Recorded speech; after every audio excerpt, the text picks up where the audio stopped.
നമസ്കാരം. ഈ വിഷയം വർഷങ്ങളായിട്ട് ഉള്ള ഒരു വിഷയമാണ്. അത് ഇതേവരെയും പരിഹരിക്കാൻ കഴിഞ്ഞിട്ടില്ല. ഈ എയർ ഫെയർ റെഗുലേറ്റ് ചെയ്യാൻ കഴിയില്ല, അത് മാർക്കറ്റാണ് എന്നാണ് കമ്പനികളുടെ വാദം. എന്നാൽ എസൻഷ്യൽ സർവീസ് എന്ന് ആയതുകൊണ്ട് സർക്കാരിന് വേണമെങ്കിൽ സർക്കാരുകൾക്ക് ഇടപെടാൻ സാധിക്കും. പക്ഷേ എത്രയാണെങ്കിൽ പോലും അത് വർഷങ്ങളായിട്ട് ഇതൊരു ഒരു തീർപ്പ് ആവാത്ത പീക്ക് സീസണിൽ, പ്രത്യേകിച്ച് സ്കൂളുകളുടെ അവധി, ഓണം, ഹജ്ജ്, ഉംറ സീസൺ ഒക്കെ വല്ലാതെ ഡബിൾ മാത്രമല്ല ട്രിബിളും 4 times 5 times ആവുന്ന തരത്തിലേക്ക്, ഒരു 5,000 ഉള്ളത് 20,000 മുകളിലേക്കൊക്കെ കൂടുന്ന തലത്തിലേക്കാണ് ഇത് എത്തുന്നത്. ഇതിന് നിരവധി കാര്യങ്ങൾ നിയമപരമായി ചെയ്യാൻ കഴിയും, സർക്കാരുകൾക്ക് ചെയ്യാൻ കഴിയും. പിന്നെ ഓർഡിനറി സാധാരണക്കാര്, ഉപഭോക്താവിന് ചിലത് അവർക്ക് സ്വയം ചെയ്യാൻ കഴിയുന്നതുണ്ട്. അങ്ങനെ ഇത് കാറ്റഗറൈസ് ചെയ്യുകയാണെങ്കിൽ 3ആയിട്ട് നമുക്ക് അതിനെ തരംതിരിച്ച് തന്നെ സംസാരിക്കേണ്ടതായിട്ട് വരും. അപ്പോ ഇതില് ആദ്യം ഞാൻ പറയാൻ ആഗ്രഹിക്കുന്നത് സർക്കാരുകൾക്ക് ചെയ്യാൻ കഴിയുന്നതാണ്. അതായത് DGCA ഇപ്പോൾ ഫെയർ ബാൻഡ് നിർദ്ദേശിക്കുന്നുണ്ട്. പക്ഷെ അപ്പർ ലിമിറ്റ് വളരെ കൂടുതലാണ്. പീക്ക് സീസണിൽ പ്രത്യേക ക്യാപ്പ് വേണം. ഒരു ക്യാപ്പ് സർക്കാരുകൾക്ക് നിർദ്ദേശിക്കാൻ കഴിയും. അതിന് തന്നെ സർക്കാർ ഇപ്പോ ഒരു ആപ്പ് കൊണ്ടുവന്നിട്ടുണ്ട്. അത് പേര് എയർ സേവ ആപ്ലിക്കേഷൻ സർക്കാർ കൊണ്ടുവന്നിട്ടുണ്ട്. അതിലേക്ക് 24 മണിക്കൂറിനുള്ളിൽ നമ്മുടെ കംപ്ലൈന്റുകൾ രജിസ്റ്റർ ചെയ്യാൻ കഴിയുന്ന ഒരു സേവനമുണ്ട്.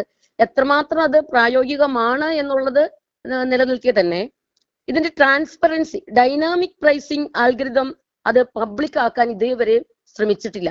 വർഷങ്ങളായിട്ട് നമ്മൾ പറയുന്നതാണ്. അത് എത്ര % വരെ കൂട്ടാം എന്ന് നിയമം മൂലം അത് ഒരു കൺട്രോൾ ഉണ്ടാകേണ്ടതിന്റെ ആവശ്യകതയുണ്ട്. അതായത് പീക്ക് സീസണിൽ എത്ര ശതമാനം വരെ പോകാം എന്നുള്ളതിനെ കുറിച്ച് സർക്കാർ ഒരു കടിഞ്ഞാൺ കൊടുക്കേണ്ടതുണ്ട് ഈ കമ്പനികൾക്ക്. മറ്റൊന്ന്, പലപ്പോഴും ഈ സീസണുകളൊക്കെ നമ്മൾക്കറിയാം, ട്രെയിനുകളൊക്കെ ചെയ്യുന്ന പോലെ ഫ്ലൈറ്റിലും മോർ ഫ്ലൈറ്റ് അലോട്ട് ചെയ്യുന്ന രീതി നമുക്ക് പ്രാവർത്തികമാക്കാം. ഫെസ്റ്റിവൽ സീസണിൽ സ്പെഷ്യൽ ഫ്ലൈറ്റ് സംവിധാനങ്ങൾ, അതിൽ സ്ലോട്ട് കൊടുക്കാൻ ഇവർക്ക് കഴിയും. അത് വേണമെങ്കിലും ചെയ്യാൻ പറ്റുന്ന ഒരു ഓപ്ഷനാണ്. അതിൽ ഉപരി ചെയ്യാവുന്നതാണ് ആന്റി പ്രോഫിറ്ററിംഗ് സെല്ല്. അതായത് ഉപഭോക്തൃ കൺസ്യൂമർ അഫയേഴ്സിന്റെ മിനിസ്ട്രി ഉണ്ട്.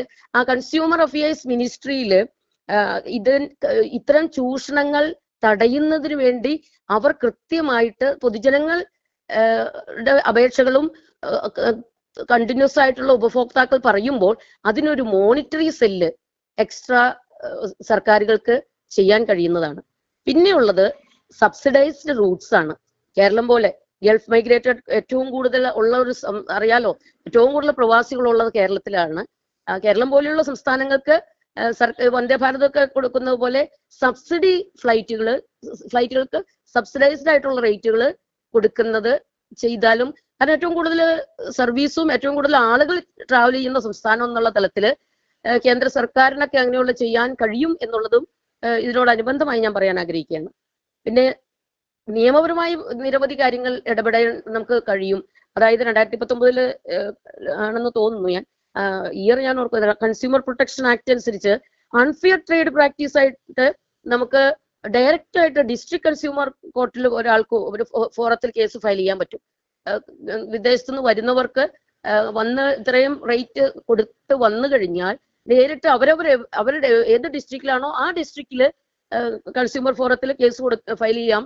പക്ഷെ അതിന് കുറെ ടൈം എടുക്കും. അതിന്റെ സത്വരമായ തരത്തിൽ അതിന്റെ ഒരു റിസൾട്ട് വരുന്നതിന് വേണ്ടിയിട്ടുള്ള ഒരു തത്കാൽ ഗ്രീവിയൻസ് സെല്ലുകൾ കൂടി ഇതിനോടനുബന്ധമായിട്ട് കൊണ്ടുവന്നാൽ നന്നായിരിക്കുമെന്ന് അതിന്റെ ഒരു വ്യക്തിപരമായ ഒരു അഭിപ്രായമാണ് ഞാൻ സൂചിപ്പിക്കുന്നത്.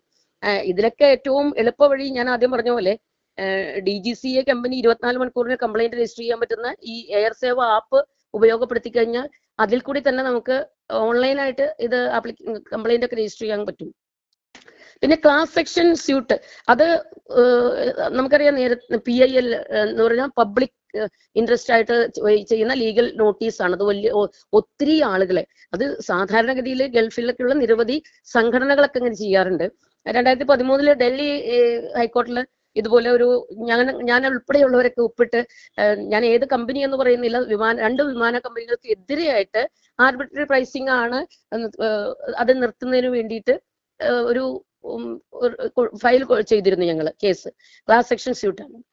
പിന്നെ ഉള്ളത് നമുക്ക് എല്ലാവർക്കും അറിയാവുന്ന RTI, അതായത് റൈറ്റ് ടു ഇൻഫർമേഷൻ. അതനുസരിച്ച് നമുക്ക് ചോദിക്കാൻ വേണമെങ്കിൽ ജുഡീഷ്യൽ ഏത് അടിസ്ഥാനത്തിലാണ് നിങ്ങൾ ഇങ്ങനെ പ്രൈസ് കൂട്ടുന്നത്, എന്തുകൊണ്ടാണ് ഇത്രയും തീവട്ടിക്കൊള്ള സാധാരണക്കാരായിട്ടുള്ള ജനങ്ങൾ ഇങ്ങനെ ചൂഷണം ചെയ്യാൻ പാടുണ്ടോ എന്നുള്ളത് റൈറ്റ് ടു ഇൻഫർമേഷൻ വെച്ച് RTIയുടെ നമുക്ക് ചോദിക്കാവുന്ന കാര്യമാണ്. പിന്നെയുള്ളത് CCPA നോട്ടീസാണ്.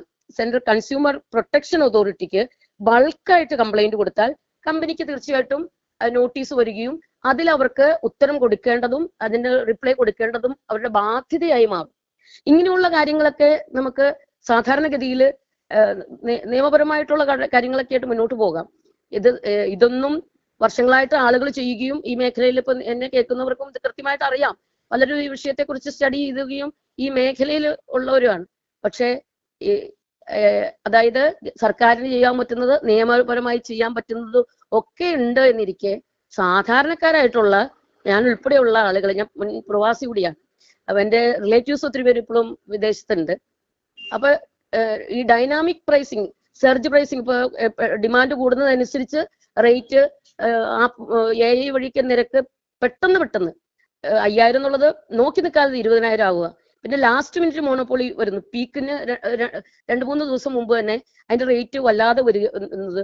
അതുപോലെ തന്നെ സീറ്റ് സെലക്ഷൻ ഒക്കെ നമ്മൾ നടത്തും, ബാഗേജിന്റെ കാര്യത്തിൽ ഉണ്ടാവും. അതൊക്കെ മീല് അതെല്ലാം സെപ്പറേറ്റ് ആക്കി ബേസ് ഫെയർ കുറച്ച് പിന്നെ അങ്ങ് ഒരു വലിയ കൂട്ടൽ അങ്ങോട്ട് കൂട്ടും.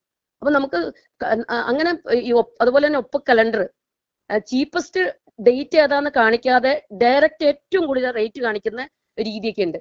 അപ്പൊ ഇതൊക്കെ ഇങ്ങനെ കുറേ തട്ടിപ്പും ഒക്കെ നടക്കുമ്പോൾ സാധാരണക്കാരായിട്ടുള്ള നമുക്ക് ചെയ്യാൻ പറ്റുന്നത്, ഞാൻ ഉൾപ്പെടെയുള്ളവര് അതല്ലെങ്കിൽ ഇങ്ങനെ കേൾക്കുന്നവർക്ക് ചെയ്യാൻ പറ്റുന്നത്, ഇത് വർഷങ്ങളായിട്ട് നമ്മൾ പറയുന്നെങ്കിൽ ഒന്നും പ്രാവർത്തികമല്ലാത്തത് ഇരിക്കെ പീക്ക് സീസണിന് 45, 50, 60 ദിവസങ്ങൾക്കൊക്കെ മുമ്പേ ടിക്കറ്റ് ബുക്ക് ചെയ്യുക എന്നുള്ളതാണ് ഏറ്റവും കരണീയമായിട്ടുള്ളത്. പിന്നെയുള്ളത് കമ്പയർ പ്ലസ് ഇൻകോഗ്നീറ്റ് എന്ന് പറഞ്ഞാൽ അറിയാം നമുക്ക്, ഈ ഗൂഗിൾ ഫ്ലൈറ്റ്സ്, സ്കൈ സ്കാനർ ഒക്കെ അതിലെല്ലാം തീയതി ഷിഫ്റ്റ് ചെയ്ത് നോക്കിക്കഴിഞ്ഞു കഴിഞ്ഞാൽ, ഇടയ്ക്കിടയ്ക്ക് ഡേറ്റ് ഷിഫ്റ്റ് ചെയ്ത് നോക്കിക്കഴിഞ്ഞാൽ യൂഷ്വലി ട്യൂസ്ഡേയ്സും വെനസ്ഡേയ്സിലും കുറച്ച് ചീപ്പ് റേറ്റ് ആണ് കാണുന്നത്. അങ്ങനെയുള്ളതനുസരിച്ച് നമ്മൾ ചേഞ്ച് ചെയ്തും ഇത് ഇടയ്ക്കിടയ്ക്ക് വെരിഫൈ ചെയ്ത് നോക്കിക്കൊണ്ട് ഇരിക്കുക എന്നുള്ളതും മറ്റൊരു കാര്യം. പിന്നെ ഓൾട്ടർനേറ്റീവ് എയർപോർട്ട് വേണമെങ്കിൽ സെലക്ട് ചെയ്യാം. അതൊന്നും ശരിയായ ഒരു രീതിയൊന്നും അല്ല. അപ്പൊ കൊച്ചിക്ക് വരേണ്ടവർക്ക് കണ്ണൂർ അല്ലെങ്കിൽ കോഴിക്കോട് എടുക്കാൻ ഒത്തിരി ദൂരെ നിന്ന് വരുന്നവർക്ക് അത് ചെറിയ വ്യത്യാസമാണെങ്കിൽ പോലും ചിലപ്പോൾ കൊച്ചിയിലേക്കുള്ളതിന് വളരെ ഹ്യൂജ് എമൗണ്ടും, എന്നാൽ അത് തന്നെ കണ്ണൂരോ കോഴിക്കോടോ അത്രയും ഉണ്ടാവില്ലാത്ത തരത്തിലൊക്കെ ഉണ്ട്. അത് തന്നെ ഡൽഹിക്ക് എടുക്കുന്നതിന് പകരം ജയ്പൂരിലോ ലക്നൌവിലേക്കോ എടുത്തു കഴിഞ്ഞിട്ട് യൂഷ്വലി ദില്ലി എയർപോർട്ടിലേക്ക് വളരെ ഹ്യൂജ് എമൗണ്ട് ആയിരിക്കും കാണിക്കുന്നത്. അപ്പോൾ ഇങ്ങനെയൊക്കെയുള്ള സാധാരണക്കാർ ഇപ്പൊ ചെയ്യുന്ന മാർഗങ്ങൾ ഇങ്ങനെയൊക്കെ ആശ്രയിച്ചാണ് മുന്നോട്ട് പോകുന്നത്.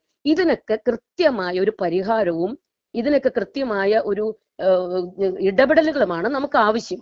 അതിനെന്ത് ചെയ്യാൻ കഴിയുമെന്ന് വെച്ചാൽ കൃത്യമായിട്ടുള്ള സർക്കാരിന്റെ, ഞാൻ പറഞ്ഞല്ലോ കുറച്ച് മുമ്പ്, സർക്കാരിന്റെ അതുപോലെ തന്നെ ഈ കമ്പനികളുടെ തീവട്ടിക്കൊള്ളക്കെതിരെ ജനങ്ങൾ ഒന്നിച്ച്, പ്രത്യേകിച്ച് സംഘടനകൾ, പ്രവാസി സംഘടനകളും കക്ഷി രാഷ്ട്രീയ ഭേദമന്യേ ഇതിനു വേണ്ടി മുന്നിട്ടിറങ്ങണമെന്നാണ് വ്യക്തിപരമായി എനിക്ക് പറയാനുള്ളത്. ഏറ്റവും പുതിയ വാർത്തകളും വിശേഷങ്ങളും വിരൽ തുമ്പിലറിയാൻ സീ മലയാളം ന്യൂസ് എല്ലാ ഡിജിറ്റൽ പ്ലാറ്റ്ഫോമുകളിലും ലഭ്യം.